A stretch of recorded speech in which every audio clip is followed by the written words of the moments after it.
Ask questions during any time about anything regarding traffic, the traffic situation in Glendale. As Sharon said, I've been on the department for 28 years. 18 years of that has been in motor. No, I take that back. 20 years has been in motors. So I went straight from patrol into motors, and I've fell in love with that job. I thank the guy who invented that job because it's the best job I've ever had. Right now I'm currently on IOD. You guys can relate to this. I was going home on the 5 freeway in late July. A 20-year-old driver in the carpool lane decided that getting off the 170, she wanted to get off at Osborne. You can't make that transition legally, so let's just cross 2 gore points and 2 carpool lanes.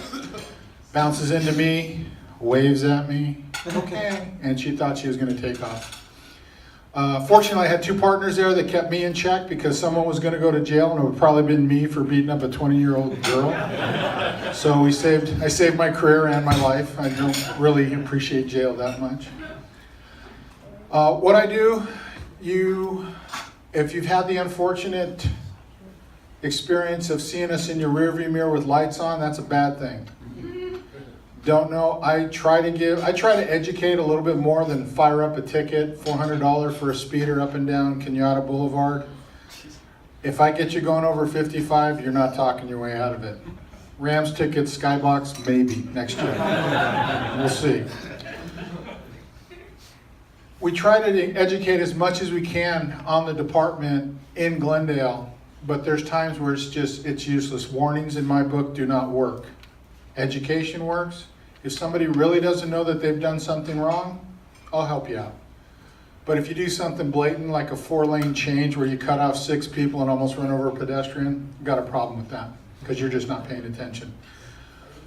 In this day and age, one of the greatest instruments that we can use in our lives is also the worst instrument we can use in our life. And everybody knows what I'm talking about. It's your cell phone, your smartphone, whatever you want to call it. I've been driving home in a marked motorcycle in uniform, and I can see this lady flipping through Tinder. I've seen a guy flipping through Facebook.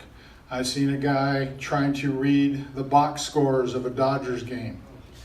And you gotta wonder, and it's kind of a sign of the economic and where we've come in a mindset. Well, I'm doing what I want to do. I don't care. I don't care that I just cut off a school bus. I got to see what the Dodgers did. I got to see what my fantasy baseball league did tonight. So I don't cut those guys any slack. That's just blatant disregard for humanity. That's the way I look at it. So that's also, I think it's gone up to $156 for using your cell phone. 4th offense, it becomes a point on your record. So what do I do when I'm actually at work? I respond to the major collisions. I have my own company outside of work, accident reconstruction. Sharon touched on using the drones. I'm starting to get into mapping with drones, which is an incredibly new and diverse use kind of business. A lot of people like the golf course here. Let's say I come out with the drone, come out here and I map the golf course. Well, I can give it to the propeller head agricultural guys, and they can read the colors on that map and tells you what part, what green, what tee box is not fully seeded, full bloom, whatever you want to call it. It tells you all the life, health life of your plants in the area. So what we've done is, this company has come up and designed a program to do that for accidents. Now, there's a way we map this at about 120 feet up. I shoot anywhere between 50 and 75 photos. I take this drone, download that into the program. They upload me back the information. Now I have a 3D scene. I can walk through this scene from my camera. Now, how does that help me? Well, I throw down scale sticks, so it gives me a correct measurement. With the photography we have now, we're within 3/100ths of an inch accurate. Now, 3/100ths of an inch never made a difference in an accident as far as I've been investigating them, because that's a hit. There's no 2 ways about it. We had we have a robotic total station, which takes points. Now, the difference between that and the drone is the total station's on the ground. They have to have someone manning the camera, or the gun they call it, and someone's a target, and they go around the room, take pictures, and it kind of fills it in, and it's a line drawing. And I can animate that with one of the programs we have and make it a 3D scene. But that's a lot more difficult than just sending a drone up. How many of you have been delayed by a traffic accident here in the city of Glendale? Right? I wouldn't be surprised if somebody was delayed this morning from an accident on the way here. So with the drone, I can throw the drone up, prep time to take off safely, get up in the air, take 75 pictures, about 8 minutes. I timed it doing some just practicing at home. So 8 minutes. So if I've got Brandon Glen Oaks shut down for 14 minutes versus 5 hours for a fatal, who's that going to help? It's going to help everybody in this room. So we're looking into that.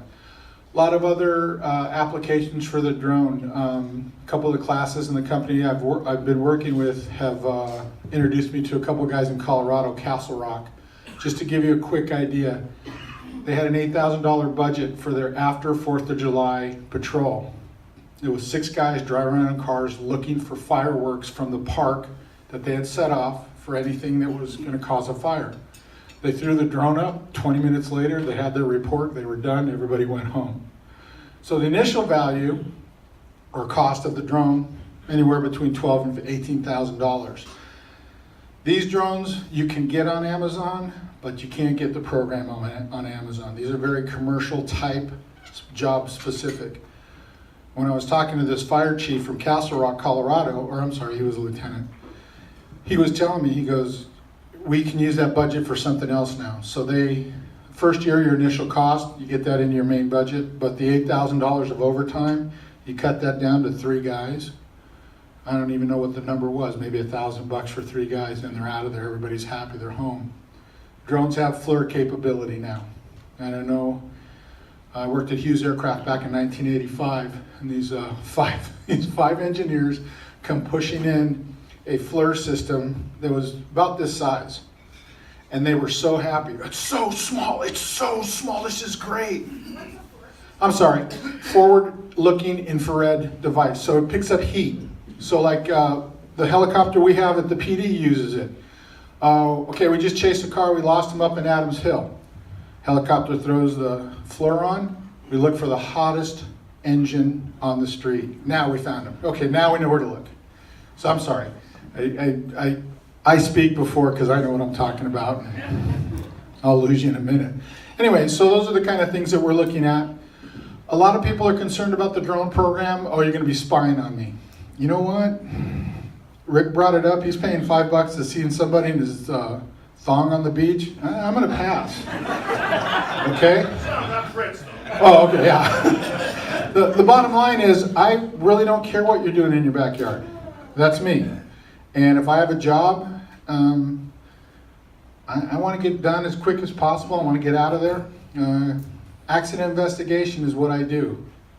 Paparazzis have all the drones. FAA is really getting strict on taking stuff away from people. If they can catch you, they will take your stuff away if you're using it illegally. So, all right, let's get into a little bit of investigation. Yes, sir. Before you get into that, many years ago when they used to let civilians do ride-alongs on the helicopter, one of the points that was made is a helicopter up in the air is worth 10 patrolmen on the ground. Is that even more so now with the drones? Yeah, we're looking at, there's a program they're trying to put into action at Glendale PD. One for our traffic bureau, I'm kind of pushing that real hard. One for SWAT. I have a drone small enough that I can bring in here and take pictures, go into that room there, go down that hallway, look for bad guys where we're saving a dog or we're saving a human life. You want to blow a $600 drone out of the sky? If you're that good of a shot, high five. If you're using a shotgun, you got a little bit of better chance. Anything to make our guys safer. And now, let's say we're going to go in this hallway with that drone. We turn the corner, take 2 shots, pull it back. Study the shots. Okay, there's something he could be hiding behind there. There's something he could be hiding behind there. Oh, look, I see his foot right there. These are things that we take our time. Time's always on our side. So we try to push that envelope and make more time available to us and have as much information before we go in. How big is the drone that you use? I have 3. I have a small one. It's total size is about this big. My next one, a little bigger. And the third one's quite large. Now, the third one's the one I use for mapping accidents because it's a better camera, more accurate, and it's more versatile for what I need mapping when I'm mapping. So they have the small ones. I'm sure everybody saw the Christmas sales on Amazon. If you look at Amazon or even Best Buy, they had those little Mavics. They're foldable. Those are great drones for what they are, but they're very limited in big spaces. Yes, sir. One of my big concerns is your role actually, the whole traffic thing in Glendale is crazy. Yep. And I'm just curious, in the technology you're talking about, is there a way, do you think, coming up where if there's someone screaming down Glendale's, we can somehow report them to somebody? Because, I mean, they're treating it like a freeway. It's just Yeah, Glen Oaks is one of our biggest problems. We don't have enough Indians right now. There's 4 guys on IOD. I'm hoping to come back in February. That puts 1 more back on the street. There's 3 or 4 other guys that are out. But if you had a drone just kind of hovering up there and you see people. Yeah, then you're exactly right. And the bigger problem we have with the drone is the time limitation on the batteries. That's the drone industry's Achilles heel right now. Now they have tethers where you can run off a generator if you wanted to. But now you would start talking about a whole bunch of other things, engine failure because you're running an engine for more than 28 minutes and letting it cool down. If you run it for 40 minutes, what's going to happen? We don't know yet. Or these guys don't know yet. But yeah, you're absolutely right. And that's one of the, it's funny you say that because that's one of the things I thought. I go, what if we just had a guy during rush hour, 2 o'clock in the morning, he's on overlap or he's on graveyard shift. Let him go, just hold the drone up in the air and maybe we can catch a car doing 100 miles an hour. It's a great idea. And there's so many applications. But the biggest thing that we have to get the community to do is buy into it. Because when LAPD started doing it, everyone's like, oh, they're going to be spying on me. They're going to be looking for my pot grow. Really? Yeah. Well, you say you're not interested in seeing Tryon Thong or seeing somebody. Sorry, Tri. Nobody is. Neither am I. You never know. Somebody can Photoshop that We film. have to think about that. You're absolutely right. And that to me, that's an integrity issue. And unfortunately, not everybody has the same integrity as people who want to do the right thing for the right reasons. So, yes, sir. What has been your continuing education on January 1st and marijuana and traffic stops and checkpoints? And it's funny you ask that because we have classes going on right now trying to prepare us. It was a lot of information hit at us very hard. What I'm going to ask of you people is if you have the unfortunate incident or experience of getting in an accident and you think there's something wrong with this guy, call us right away and tell that dispatcher, I think there's something wrong, this guy's under the influence of something. And don't use that like, oh, he has a gun because, you want this car that's parked in front of your house towed. If there's a legit reason for it, yeah. And Colorado even had a study where since they've gone to the recreational use, DUIs, marijuana are on the uptick. And I wouldn't even call it a tick, I'd call it 3 or 4 percentage points. So that's kind of scary for us. I mean, how many times have you been driving along the freeway and stop and go traffic or just in Glendale anywhere? Up Glendale, Brand, or Central, and all of a sudden you're like, it smells like skunk. That's weed. So those are the things that we're trying to deal with. Now I have pulled people over when I pull up next to them and they're trying to stuff the pipe underneath the seat. Dude, I'm on a motorcycle. This is really easy. You should stop. So, accident investigation. I'm the reconstructionist for the department, and I use that hesitantly because there's a lot of guys trying to get into it.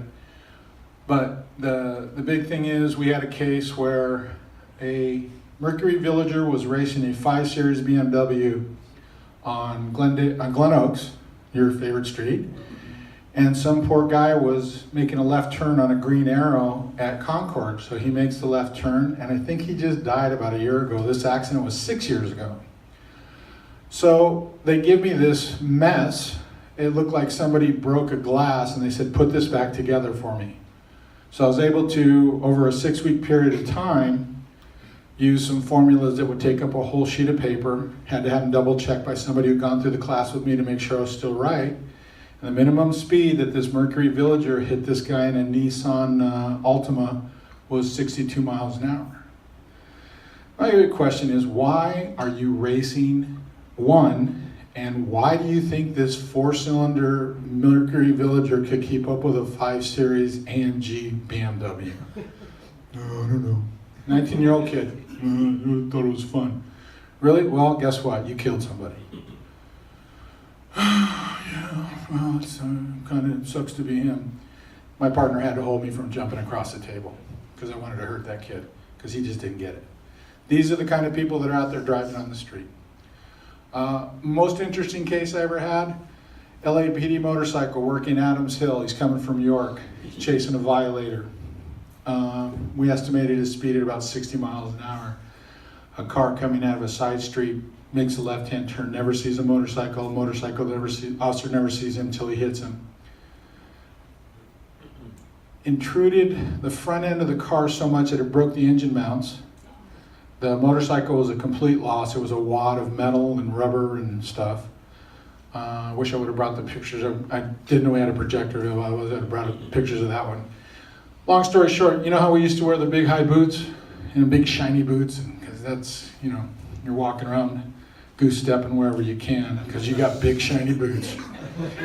So I go to the hospital to try to talk to him. He's out of it. His wife's there. She's like, did you find his other boot? I said, no, fire cut it off. Because fire loves to cut stuff off. Right, Tom? Hey, I had to buy ice cream because I used my fire extinguisher one time on a car fire. I'm still hurting from that. You guys eat a lot of ice cream. So I'm looking around. I go back out to the scene, and I'm looking around, and it's, if any of you have been up to Adams Hill, it's past that stop sign just before you get out of the Glendale border, going downhill towards York. And I get up on the hill of Forest Lawn. I'm looking around. I'm like, man, I don't know where this guy's boot is. Fire said they didn't have it. Nobody had seen it. So as I'm up on the hill, it's kind of steep. I look over to this house, and there's the boot on the hill, on the house. It was the force of an accident. When I talked to him later, he said these were the worst fitting boots he had ever bought. He had to have his wife help him take them off at night. And that made me start really getting into reconstruction and force of accidents. You said this morning there's always an equal and opposite reaction for every action, right?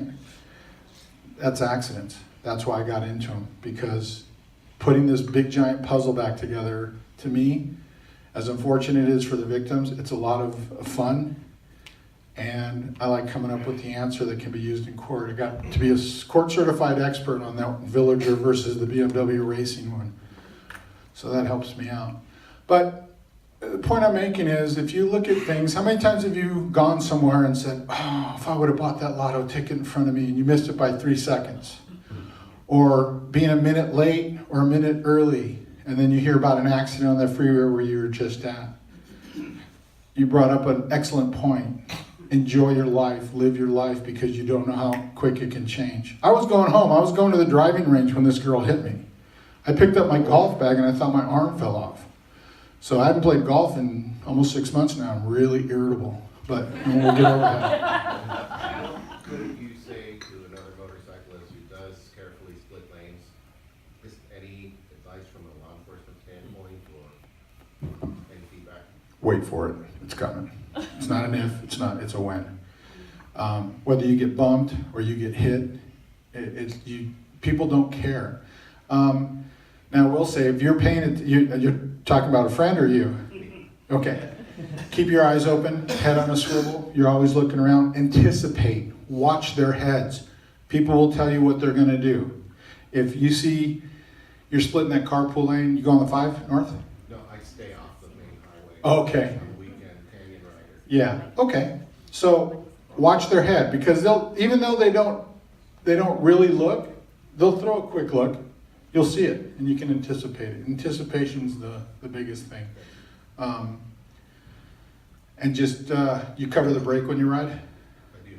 Perfect. That's all you can do. Just be prepared. The city risk manager one time saw me, and he goes, "Hey, I watched you go up Glendale Avenue. You go pretty quick." I said, "Yeah." He goes, "Well, don't you think that's dangerous?" I go, "Do you think you could hit me?" And he kind of looks at me, and I go, "It's harder to hit a moving object." I said, "You go slow and hesitate, you're going to get whacked." I said, "If I go deliberately do what I want to do." And I go, "And by the way, 38 on Glendale is not fast." "Well, according to my research," I go, "Have a nice day. I'll talk to you later." So he's no longer with us, so I can tell that story. All that kind of stuff with accidents. If you look at accidents and you understand, the best accidents that I like to point out to people are the ones with the old land yachts. Your 1960 to 1975, 78 cars, because those things were made solid. Those are solid bumpers, solid metal dashes. And when those things get crumpled, there's a lot of force going in there. Today's car, you'll total a car at 15 miles an hour. How many drive front wheel drive cars? Right? Almost everybody. You get hit from the side, it breaks the front transaxle. That's what it's designed to do. Does anybody have a Mini Cooper? Okay. God forbid you ever get in an accident, your engine is going to break. That's what stops the car. Those motor mounts are designed for energy absorption. If you do a rear end on somebody, anything over 20 miles an hour, the motor mounts break, the engine drops, and your car stops, because it can't. It just can't push all that weight with the engine. So it's a very good design. Something to know, because if you get in a rear end, you're not going to probably drive away very easily. But today's cars, it's all about energy absorption. How many of you leaned up against the rear bumper of your car when you're loading something in the trunk and it gives? Yeah. Well, that's the first 3 inches of an accident. It's trying to absorb that energy. On that Mercury Village or BMW crash, the reason I was able to find out the minimum speed that guy hit, that Ultima app, was because where the cars ended up. There's a formula to tell you how far the car traveled and how fast it had to be going to travel that far. So it's kind of stuff like that. Pedestrians here in Glendale. You're going to talk about Glendale right now.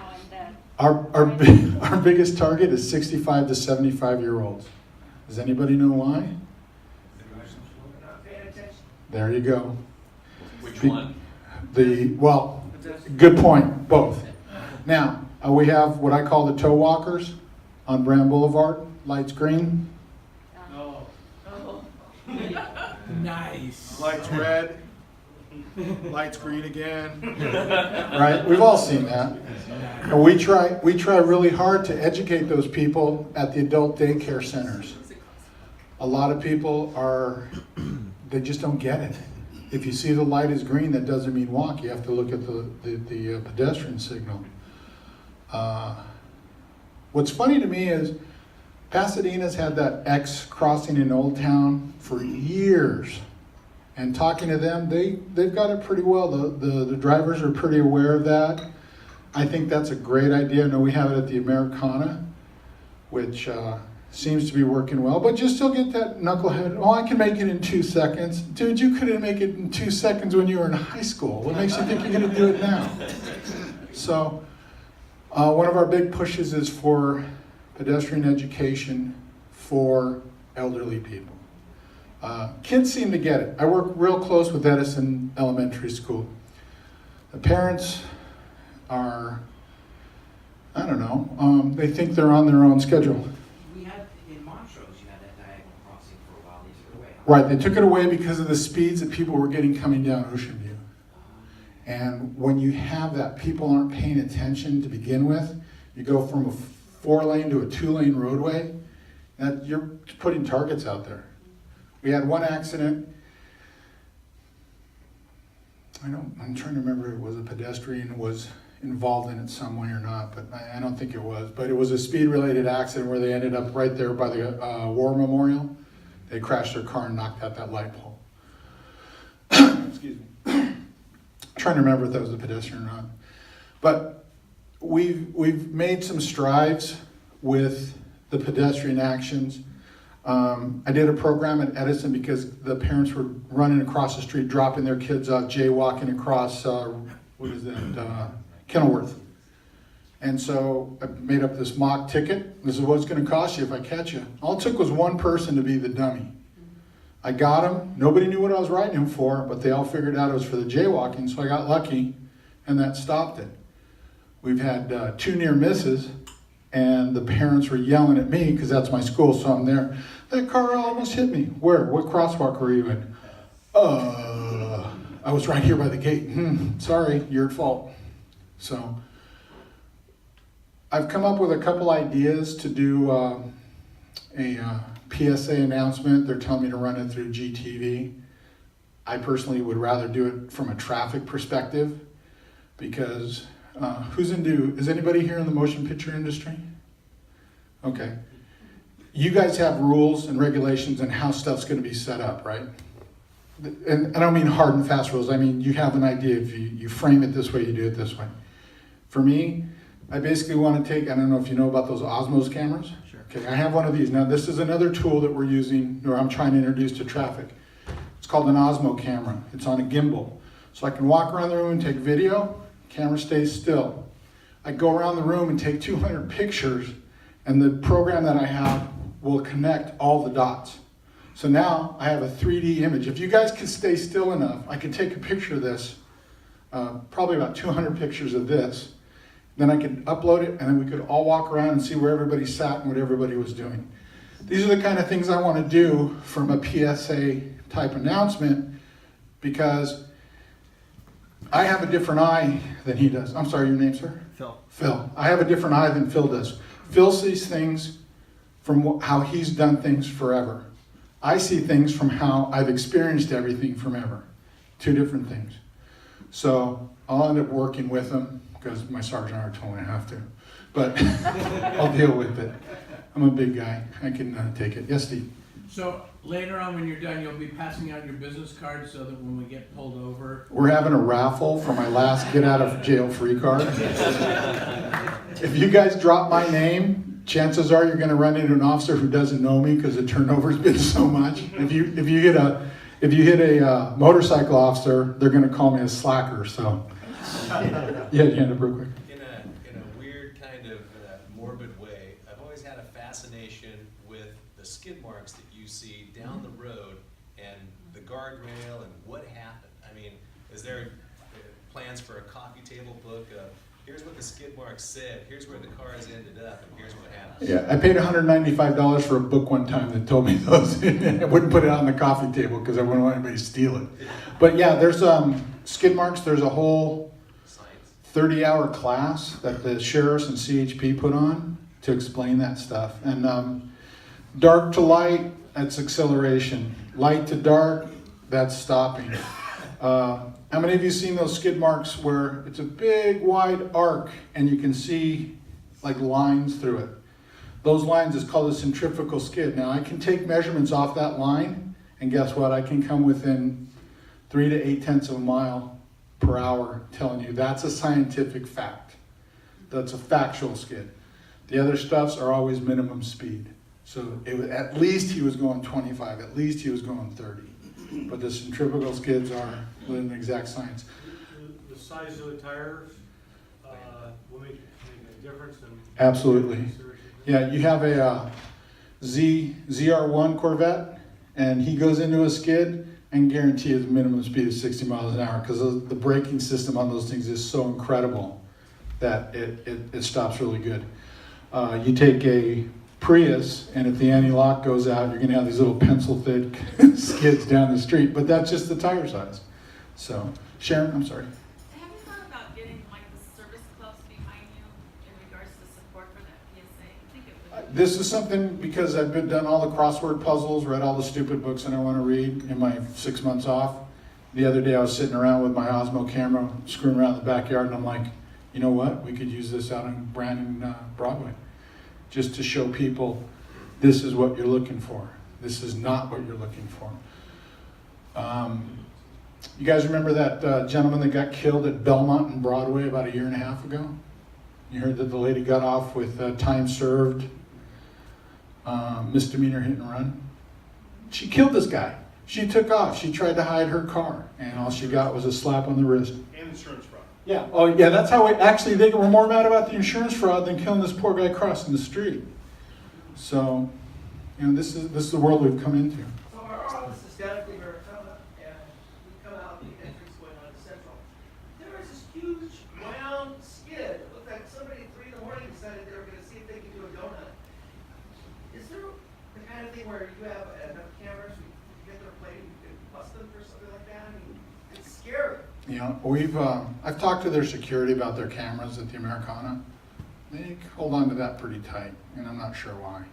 But I agree with you. Well, there's a traffic camera on the stoplight. I'm just saying. Oh, yeah, by the way, those cameras are for traffic flow only. They're not recording. When I asked now I know the technology's there for this. If you have something where you hit a button, you can capture the 2 minutes before and the 2 minutes after, or the 30 minutes after. Yeah, that'd be a storage problem because, we're hanging on to so many people's emails here. I'm like, what are you, Hillary Clinton? Come on. So, it's not, I agree with you. Those traffic cameras should be recording. There should be some kind of system in place because to be perfectly honest, I think last year I took, and this is a very conservative estimate, 20 accidents where I had no witnesses and it was a he said, she said. That's horrible. That is the most horrible feeling in the world because you're telling the truth. You believe what happened, and in your heart, I told you exactly what happened, and this person, 95% of the time, is lying. Or they're just not paying attention. We hear it in the insurance industry all the time. Someone rear ends somebody, well then it turns out the story changes the day later. Well, I was stopped and the person in front of me put it in reverse and back. Oh, yeah. Okay. So I give you a couple of the best excuses I ever had. I pulled this car over. It had a bumper sticker on it that said, my other car is an X-Wing fighter. Okay? So I walk up on this 24-year-old kid. Sir, Officer Ballesteros, Glendale PD, may I see your driver's license and registration? You don't need to see my license. I step back and I go, yes, I do. I was telling a couple of people earlier this morning, California and Brand used to have a westbound California no left turn sign. Do you guys remember that? Yep. We're talking maybe 5-6 years ago, okay? So there's this guy in a brand new paper-plated Porsche Boxster convertible and a car behind him, an SUV. So I pull up, this guy pulls a left-hand turn, cuts somebody off, the SUV follows him. So I pull the guy over, and he starts yelling at me the second I contact him. What are you doing? I can do anything. I'm a doctor, I'm a this, I'm a that, I'm an orthopedic surgeon, I'm on my way to a surgery, blah, blah, blah, blah, blah. And this guy got me really upset really quick. So my fuse was about that short anyways that day because it was about 105 all day long and it was towards the evening. So I said, sir, you made a left turn, the sign's right there. And he goes, my car's too low to see that sign. Okay, I'm gonna find out what hospital you're working at and never go there. Now the kicker to the story was I go back to the car behind him. I'm like, ma'am, you shouldn't have turned the car. And said, I'm sorry if I'm a little short, but the guy up front is really being a jerk. Yeah, that's my husband. Okay. Well, you're gonna get a pass and he's gonna get a ticket. So, Tom. Do you wear a body camera and do you have an example of how that's? Not yet. We're still working on the body cameras. We have GoPros. A neat trick I found out with the Osmo is I have a mount that I can put on my bar and that gimbal will keep that thing steady. So I'm really excited to use that on the way to work one day. But if I drop it, that's a $900 camera. So right over here, the Flacco Center coming down, is it only me because I hear it in the middle of the night? Is it a drag racing? Yeah, we have a real problem there. Yeah. What these guys have figured out lately is if they stiff in a call, and what I mean by that is, oh, there's a black car doing donuts by the Goldstein's Bakery right there by the freeway. Oh, now 2 cars are out there, they're yelling and screaming at each other. They know that we'll send all the cars that we have in the Hill District, is what we call the 5s. So now I've got La Crescenta wide open and I can run my, what's the newest BMW? Alpina? There's a new Alpina package. I have no idea what it means. Which one It's a 5 or 6 series. It's an Alpina. Anyways, that's the new hot rod. So all the guys are out there testing those. So it's it was funny if there's a Fast and Furious movie where they're all sitting around going, hey, let's go to Glendale. They had a murder in there, so all the cops are busy. You know what? Unfortunate truth is you're right. So, Steve. Okay, school bus on one side of Glen Oaks with the median, and the stop sign is out, and I'm on the other side of the median. Do I have to stop legally? You do. No. Just you, Steve. Just you. That is considered 2 different roadways because of that medium. So if the bus is eastbound and you're westbound, you're free to go westbound. Bigger thing right now is you have to be more vigilant for pedestrians, especially in the downtown area, because we have the tow walkers, as I call them. And it's elderly people. And I'm not calling out a culture or a race. I'm just calling out elderly people. The other thing you need to watch out for is these guys dragging the shopping carts with their recyclables. That's another big issue. You know, I was in Austin, Texas, and they have a oral enunciator at stoplights in both English and Spanish doing what's going on there. And I'm wondering if the city has looked into that for the downtown, because I'm not convinced whether it's a vision problem or an oral problem. There's some way to make these people more aware of what the stoplight is doing at that moment. Right, and that's a great idea. I didn't know that they have that. And I know they have the beeping, but nobody pays attention to that. They think it's a car alarm or something backing up. They have it in Pasadena too. Okay. Yeah. Well, you know what? That's something I can throw up in our next meeting. So there's a lot of tools out there to use. What's the city's budget for those things? That's a whole nother story. There's a lot of things going on that they're cutting edge of technology, and it's just, can we afford it? And my answer to that is always, can we not? You know, giving a ticket to an 80-year-old female who does not speak English and doesn't want to even use a translator, I don't care what language it is very hard to do. I've been yelled at more times by people for giving an old man a ticket at Wilson and Louise because he crossed in front of a car, almost caused an accident. And the lady had no idea what I was doing. Leave that old man alone. Come over here, I'll explain this to you. I have to go. Okay, bye. You know, so it's hard, but I think if you guys drive defensively, it'll help you in the long run. I was planning to come down here, and when Sharon asked me to come down today, I looked at what time I needed to be here. I gave it an extra 20 minutes, and I still just barely got here like 10 minutes before. I live in Santa Clarita. That's not that far. So, you know, if you have, I can see 2-3 years from now, it'll take 15 to 20 minutes to get from the 134 to the 2 through Glendale, either Brand, Central, or Glendale. It's almost there right now. So. I'm seeing a real issue with people walking and being on their cell phones and not paying attention also. Is that? State legislators looking into that. If there's been 4 studies that they've asked for help on how many people do we see that during the day. And just a casual, I'll tick mark it on a pad on my bike, and I'll run into 7 or 8 people a day. And that's the most dangerous because they're 15 to 30-year-olds. We're not talking about the elderly. They got their earphones in. How many of you guys have wireless earphones? I have a set. They're great for on the golf range. You tune everybody out. But there's no way I'd wear them walking anywhere in Glendale. No way. I'm on a marked black and white. I have big shiny lights. People still try to hit me. And to me, that's insane. How can you not see these lights or hear this siren? Oh, that's right, because you're so self-absorbed, you're doing what you want to do. And we laugh at this, but this is today. You know, I don't know what the answer is. My nephew, he's 19 years old, goes to Glendale Community College. I lent him a sleeping bag. He handed it back to me. I go, "You're welcome." "Yeah, whatever." My brother was there to stop me from killing him, but you know.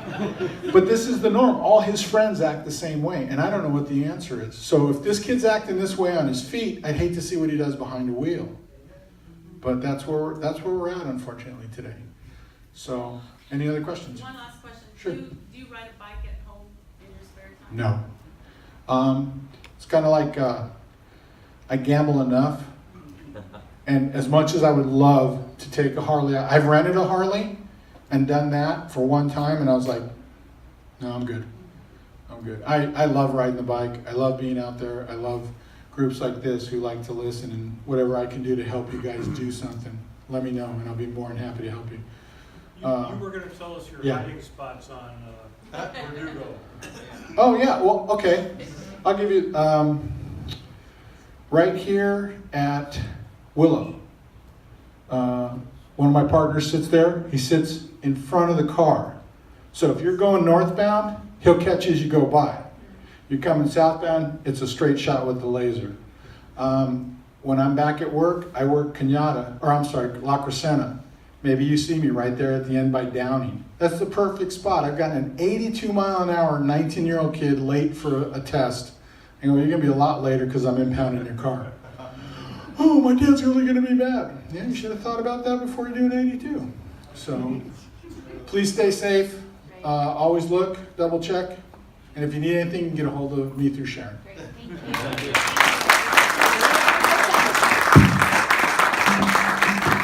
So this is just our Glendale Sunrise Rotary pin. And, but more importantly, it's actually a gift that represents good is the new cool, which is basically you made an impact here today. I mean, it's not only the presentation, but the information is valuable. And because you are here today, this gift to you was actually made by a woman who is working to lift her family out of poverty. Oh, So okay. you've made a difference across the globe. Oh, Thank awesome. you. Thank you so much. Thank you, Larry. Thank you very much. You should come back next Friday, and then